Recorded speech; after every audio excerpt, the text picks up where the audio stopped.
I tell you I was on my mind? It's your brother. Can I get a couple of things on my chest? Your friend, but I can't be your son as you can vote. William Jewell, giving you my detail as I articulate. This is articulating rap. How y'all doing, man? I know I took a week off, but I was tending to my father's business. When Jesus was a child, and his mother Mary and his earthly father Joseph was asking where he was at, and he was in the temples, and he told them, I was tending to my father's business. Right? So I was tending to that Father's Day weekend, spending time with the family. Went down to Waco, spent time with my grandpa, spent time with a friend of mine, R.I.P. Carolyn and Lott Johnson.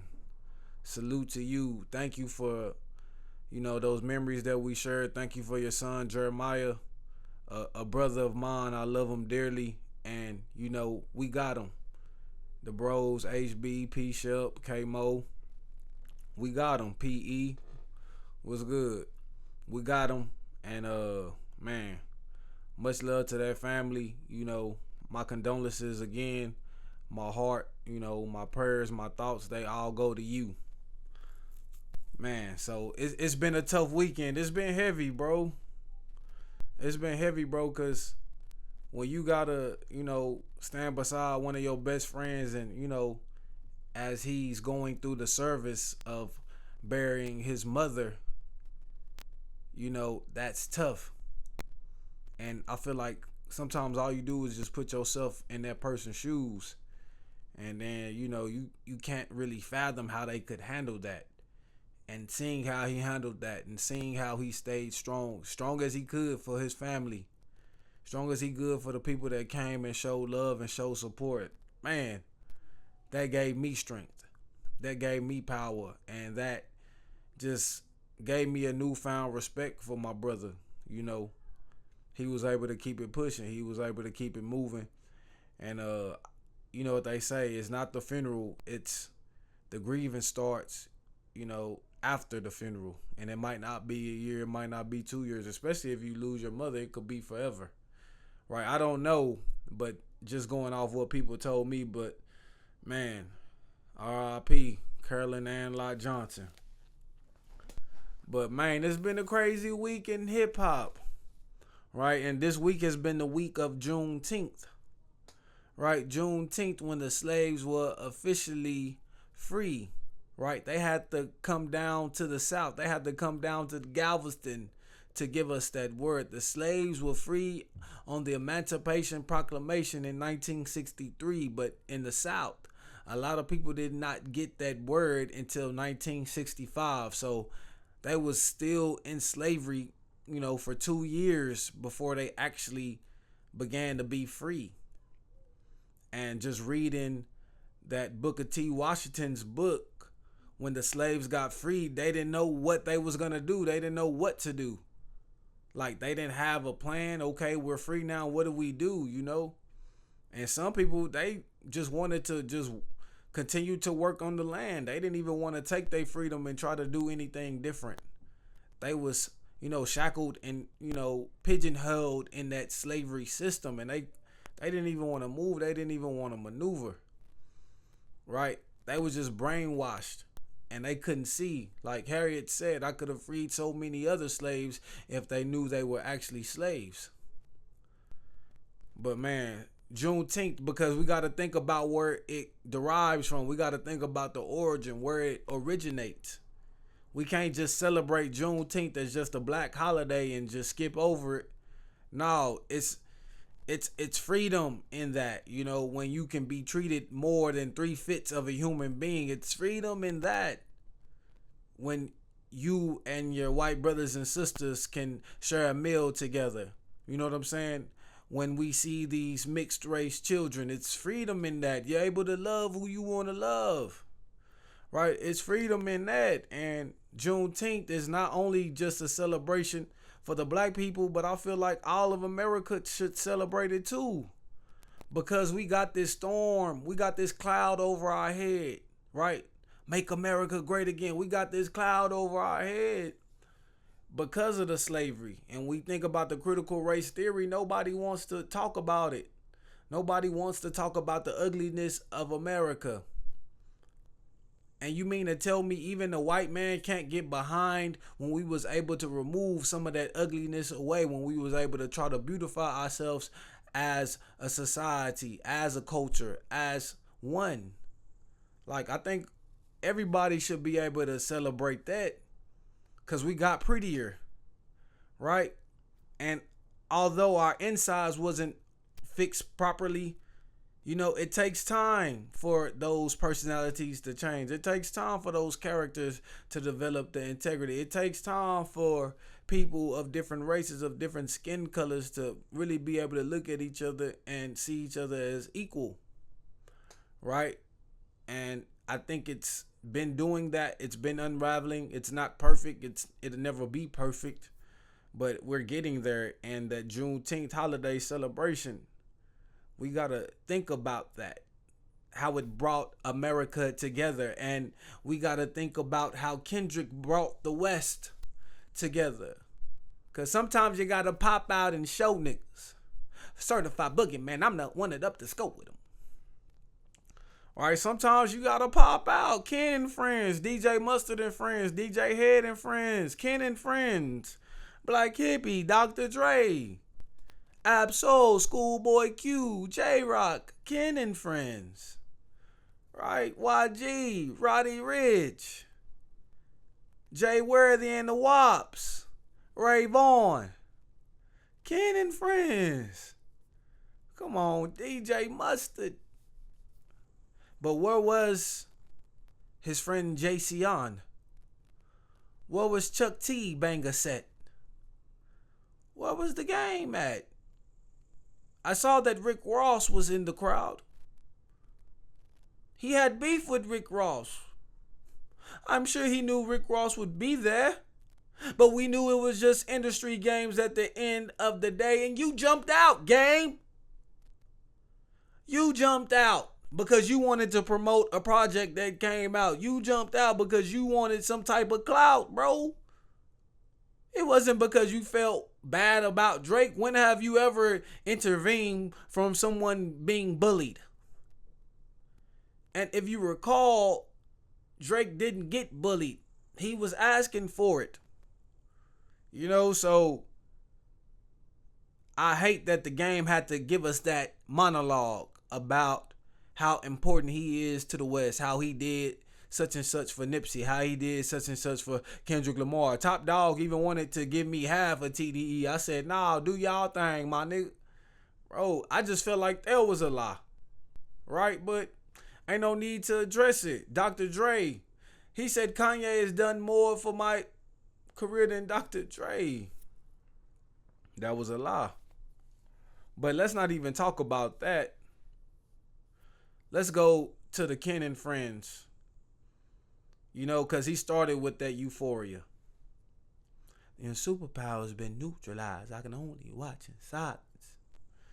Right, he just set the tone with that. Shoo! Beep, beep, beep, beep.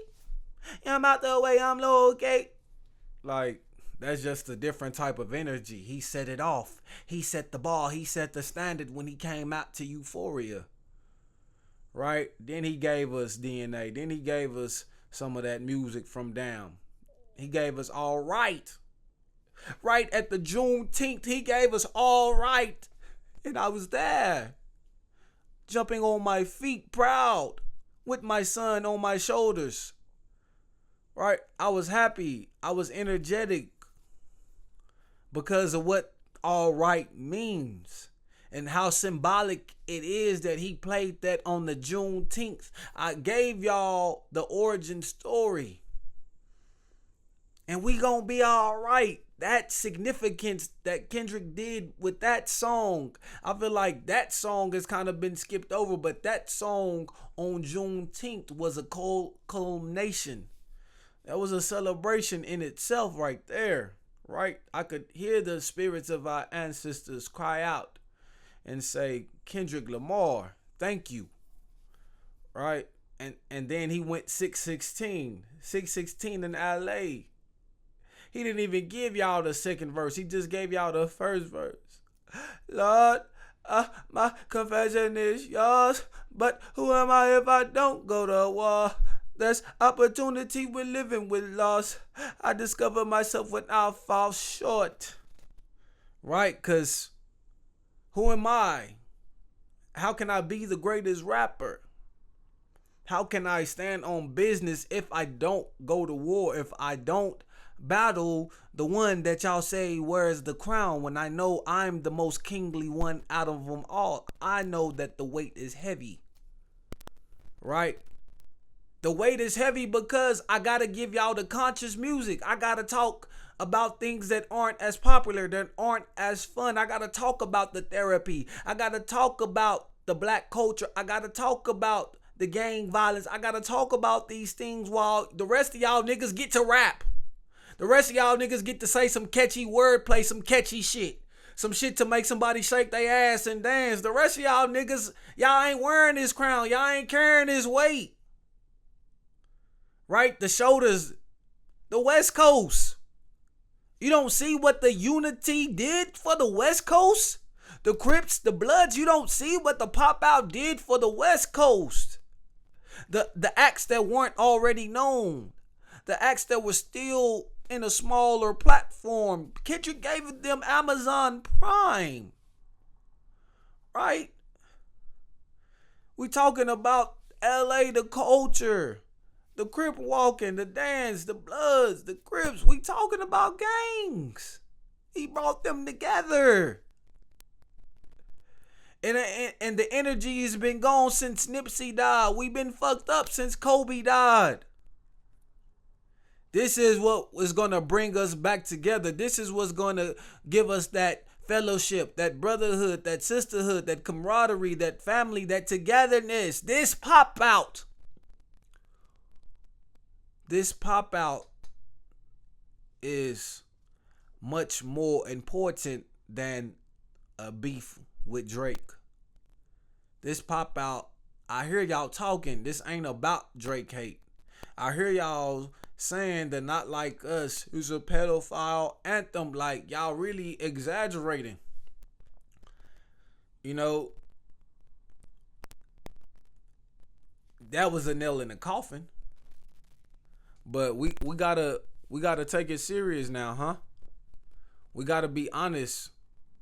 Like, y'all thought Kendrick was using this battle for his own gain. And I believe he still gained regardless, even if he wasn't trying to do it selfishly. Nah, he used this to bring up the West Coast. He used this to put the spotlight back on the culture of LA. He used this to uplift Compton, Bumpton. He used this to uplift Crenshaw, Watts. He used this, right? Russell Westbrook. I'm glad D Rose came home. Y'all didn't deserve him either. From Alondra down to Central, but not speak on Serena. We saw DeMar DeRozan, right? We saw the athletes. We saw LeBron. We saw James. We saw Kawhi. We saw those LA superstars representing, because they knew what this was. Like, it took a man like Kendrick to unify. And when he say the crown is heavy, this is directly what he's meaning. Because it's easy to be cool. It's easy to rock stuff. It's easy to say some catchy stuff. You know, it's easy to say some stuff. But when you really trying to convey a message and get a message across, I think that's what this pop out was. And I think that's what he's been dealing with, you know, as a steward of hip hop, as the ambassador, you know, to the public of hip hop, articulating our thoughts and emotions of the downtrodden, of the poverty-stricken communities, of a man that's dealing with, you know, different mental health issues, that's dealing with issues within the family, just the everyday experience that one would perceive from life. That's what Kendrick Lamar gives us, and some of these rappers, they won't give us that. They don't want to be a role model. They don't want to be responsible, accountable for what they say. They want to, I gotta tell my story, I gotta tell it from the street, you know what I'm saying? I'm just a product of my environment, ain't nobody got no real responsibility when it comes to hip hop. And the crown is heavy, and he showed you like that weight that it meant. And I was really happy, I was just really happy, excited, a lot of energy, Black Hippie. I was glad to see that he was with the TDE family, you know what I'm saying? And Kendrick, as far as TDE, the compilation album, to me, this solidifies that, he's gonna do the compilation album with TDE. I'm sure this could be a TDE and a PG Lane compilation as well. Hopefully, PG Lane gets credit as well. So I feel like that's gonna be the warm up, right? Top Dog already said, the beef is over, right? And the TDE compilation was next. He said that a couple months ago, right? A week after, the last Heart Part 6, the last song was made. So we trying to see what they talking about. We trying to see what they talking about, and I believe this is a great warm up to get our minds off the beef and ease us into a Kendrick Lamar solo album. So I believe the TDE compilation, Black Hippie with a little spice from SZA, spice from Ray Vaughn, Isaiah Rashad, just a little bit of those guys in the mix. When we get that potent, TDE compilation, I think this is a great way to. And if the TDE compilation hit hard enough, I think Kendrick can wait another year to put out a solo album. So really, he's did 4 solo songs within that beef. Then if he gets on, 5 or 6 songs on this compilation album and really just, does it right, I think he could be good for the rest of this year. Unless he want to pop out again at the end, I believe he could do something next year. I want him to do the solo album, but I'm just trying to put it in perspective on how they saying things are going. Right? And then, I didn't get to talk about the new music from last week. Right? So, as far as the pop out, I feel like I kind of got my thoughts out on that. I think it was a great moment in hip hop history. Just like the rap beef was a great moment in hip hop history. This was a good period to it. This was a good exclamation mark at the end of it. Right? So the pop out, to me, that's the exclamation mark. Right? Unless, Drake comes back with the subs, which I don't care, but if he does, he does, which we know he gonna do. But I don't think Kendrick will think any significance of it.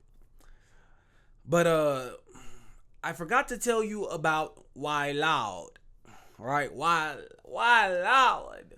We talking about Anderson .Paak and Knowledge, better known as the group No Worries, spelled NX Worries. Why Loud is just that continuation of Yes Loud, right? It gives you those. It just gives you that beat. It gives you that soul. It gives you that flavor. It gives you that sauce. It gives you that reminiscence of 90s, but that newer sound, the newer energy, the futuristic energy, and just that Anderson .Paak, he doesn't miss. He gives you that raspy singing voice. New song, move on.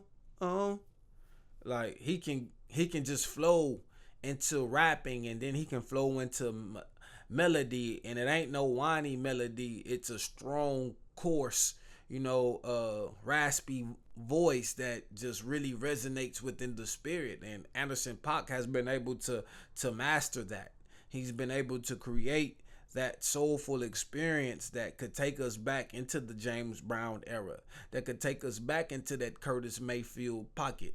Like, this is what they probably was trying to do with Silk Sonic, but Why Loud really captured the essence of hip hop, soul, and R&B all in one, all combined. I believe Anderson .Paak is that gifted of an artist, and Knowledge on the production. I believe it just was a match made in heaven. It was a marriage that will never be put to sunder. right? It would last for a long time until infinity and beyond because they just make great quality music. Yes, Loud. And really, Yes, Loud is probably Anderson Paak's best project, and then I go to Malibu. But this really was a dope album, really dope vibe. I just like that combination of it was the perfect combination. And so it's so many songs, and it didn't seem like it seems like it's a lot of songs, but some of those songs are just like kind of beat that carries over like into the next song. So the cohesiveness of this album just felt so great because it didn't feel like one big song, but it was some music that you could get lost into it. You could get lost in one song and then be at another song 10 songs later, and then you could have that same feeling that you had on that first song. So the energy that it gives you, the vibration, the frequency that it's reaching, like I believe Anderson Paak did a great job in illustrating, love, right? Illustrating, you know, a man that's not perfect, right? Because that was the substance that he was kind of getting at, right? I don't know if he had a breakup, I don't know if he had a divorce, but the more I listen to it, it sounds like a man trying to do his best, but he failed, and he was just trying to move on and find another light in life that could keep him shining, that could keep hope alive within him. And I think Anderson Paak, he really just displayed that very well. And if that was the case, if he's going through a breakup, if he's going through a divorce, like, we don't know it in the public, but he said it in the music. And it's just really, it's just relatable. He just humanized himself. And even if it's not a real breakup or anything like that, but he made it so authentic that you would think he was going through something like that. And most of the time, like when the artist really going through something, they can just give you that pain, and that pain kind of will resonate. So man, shout out to Anderson Paak. Shout out to Anderson Paak. No worries. Then we gotta go to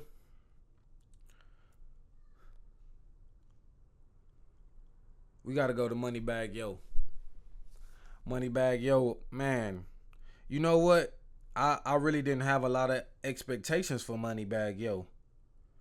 Because Moneybag Yo, it's called Speak Now. The album is called Speak Now. Because Moneybag Yo, he makes the same songs all the time. Like, he don't really be talking about shit. He don't really have that substance. Like, I felt like he was on the cusp of where he could develop into a different artist, and where he could really like branch out and become a little bit more mainstream, become a little bit more acceptable in other households. And I guess that's why I was looking at his music, from the perspective, because he didn't, and I was kind of disappointed that he didn't. But I had low expectations for this album. I had low expectations for this project. I made a Facebook post. It was like, nobody wants to hear Moneybag Yo. And boy, was I wrong. Boy, do I need to ask God and Moneybag Yo for forgiveness. Because when I listened to this album, right, he was on brand. And you'll hear me say that a lot, because a lot of artists like Fredo Bang, he's on brand. Benny the Butcher, he's on brand. Even Vince Staples, like, if you really look at his discography, what he put out was on brand to what he usually does. So sometimes when these artists stay on brand, they get a little bit of flack for me for not being the risk taker, right? But when I came into listening to Moneybag Yo, I knew he wasn't gonna take a risk. I knew he wasn't gonna like change up the formula, but I was just expecting it to just be that same old shit that you hear from him. And I was pleasantly surprised, because it was the same old stuff, but you could still kind of hear his passion for the music and that same old energy, right? It was the same old vibe. It was right on brand. And the production was great. The production was great. The production was up tempo, a lot of trap rap, not a lot of melodic tones in there, because he did try to take the melodic rap on that last album. He did try to switch it up. It Gangsta's Pain, yeah. He did try to go a little bit more melodic on Gangsta's Pain, and I believe no, Gangsta's Pain, Hard to Love, Hard to Love, Hard to Love was the one he tried to get a little bit more melodic on, and he tried it. He tried it. Maybe it was Gangsta's Pain. Maybe it was Gangsta's Pain. Gangsta's Pain was a great album, right? But I think he tried to go a little bit more melodic on Hard to Love, and it just didn't really land well. And so this is kind of like one of those albums. Now he's back in the mix. Now he's back, giving us this music, giving us a little bit hardcore Moneybagg Yo rapping, you know what I'm saying? Stand on business, talking this talk, always giving you those Instagram captions you could use. Moneybagg Yo with those clever lyrics. So this is right on brand for Moneybagg Yo. So I was really pleasantly surprised by this album. I was happy with what he did with this album. This let me know that if he doesn't have the versatility, at least he has the passion to continue to stand and rap, right? At least he has the skill set to rap and the flows, and he was able to just be a little bit more sharper with his pen, I feel like. So I like this album. And I said this is probably one of the best non-melodic trap albums of the year. So kind of like up to par with the 21 Savage American Dream album. I'll put this Moneybagg Yo album, Speak Now, right there with it. Not a lot of melodies, because 21, he does have some songs as far as he's singing a little bit, but mostly he's not known for melodic. So I don't feel like that album was melodic, although he had some R&B features. But right, Moneybagg Yo was right there with him. So Moneybagg Yo, keep doing your thing, bro. You didn't disappoint, and I feel like he needed a little bit more attention, because he made a good album and not enough people talking about it. So man, Moneybagg Yo, keep doing your thing. Hard Stone Psycho, Don Toliver, kind of the same thing, I would say, just right on brand. I do love the songs with him and Travis Scott. I like the song with Kodak. That was one of the standout songs to me. They did a video to that, actually. So I mean, and deep waters, deep in the waters, not breaking sea.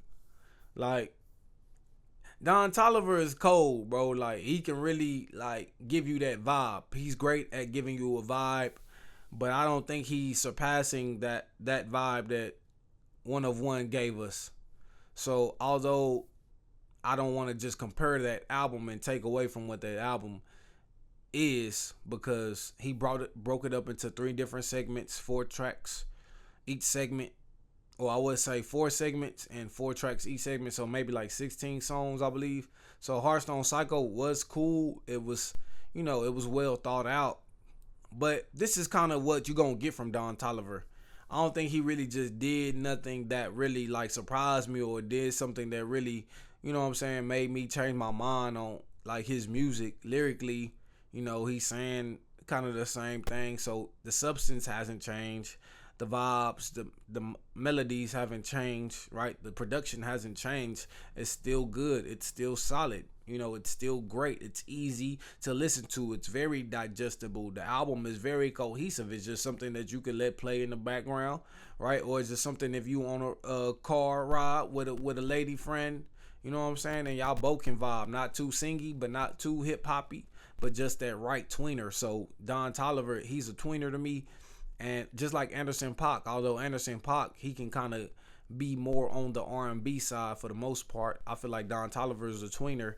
He can kind of do what singers can do, but he also can rap a little bit, on beat, on tune, and say something. Not the greatest bars, but he can give you something. So, man, Houston, Texas, right? Texas boy. Don Toliver, good music. So I wanted to report on these albums that I heard last week that I really wasn't able to speak on. But man, it was good music, and it kept me busy for the last couple weeks, honestly. So just listening to the music, just absorbing it, consuming it, and really just taking it in. Don Tolliver did his thing, but I'm hearing that we're going to get a new album from the Clips, right? I'm hearing that Pharrell is behind the production. So, I mean, that's something that, I want because I love Pusha T. And I like Malice or No Malice, whatever you want to call them. I like the Clips. You know what I'm saying? Just because they just give you that grime, that just give you that that hustler music. You know what I'm saying? That it's just a certain big boy rap that I like, and I believe that Pusha T is able to deliver that. And Pusha T, he already has the formula, and Pharrell already know what formula that Pusha T has. So I believe him getting on a song with his brother and doing an album with his brother is going to be even better because he knows the direction to go into because he's been doing these albums. He's been dropping Grammy nominated albums. He's been dropping quality albums for a long time now.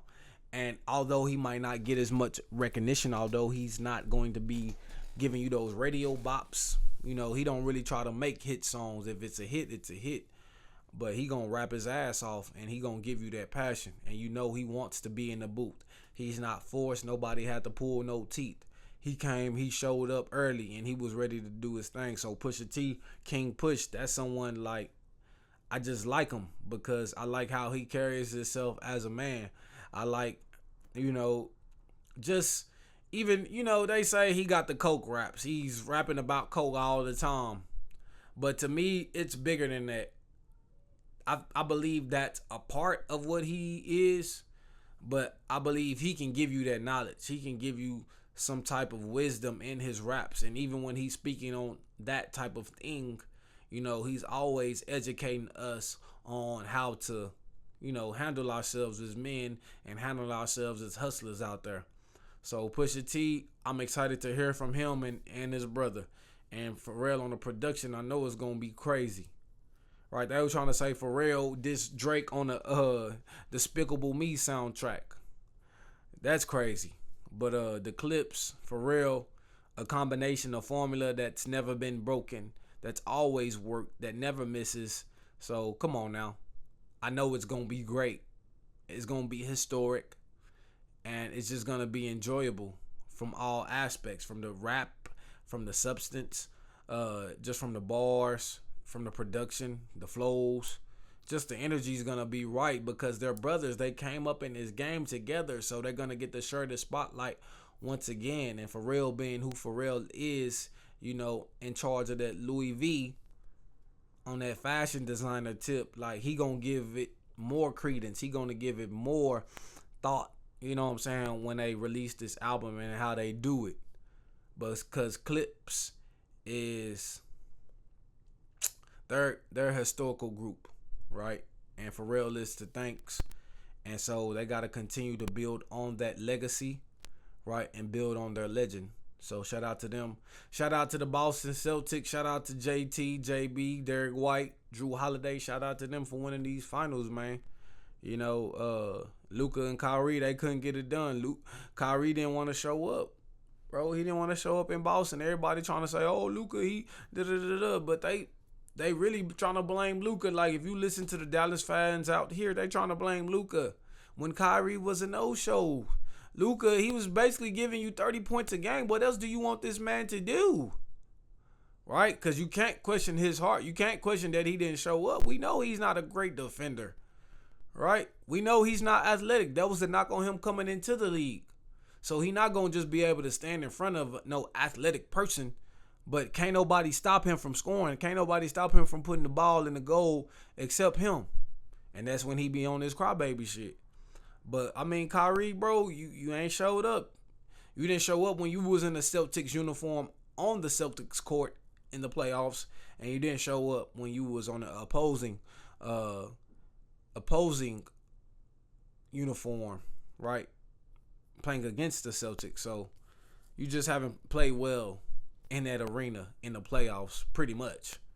Seems like it, you know what I'm saying? So, I'm disappointed in that because that would have really gave it that redemption story a great story, a great narrative that really would have changed the whole perspective on Kyrie. And although what he did this year changed the perspective, but that would have been a good exclamation mark, to cap off his story, to cap off that run that he did, that he had in the playoffs. And I mean, he didn't show up. And we know Kyrie's known for hitting that clutch 3-point against Golden State to help them win going when they was down 3-1, but he wasn't clutch. They was closing against Minnesota. They was in those last minutes of the game, those last 4 minutes, that's how Dallas was beating Minnesota. They was keeping it close. And then Kyrie and Luka was able to close, but Kyrie couldn't be a closer. He wasn't a closer. He didn't show up. So, but Jason Tatum, shout out.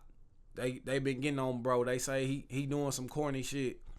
But, man, he just got to enjoy this moment, man. He got to enjoy this moment. Just let him have fun. Let him do his thing. Salute to JB. I feel like the Finals MVP could have gone either way. Finals MVP could have gone either way, to be honest.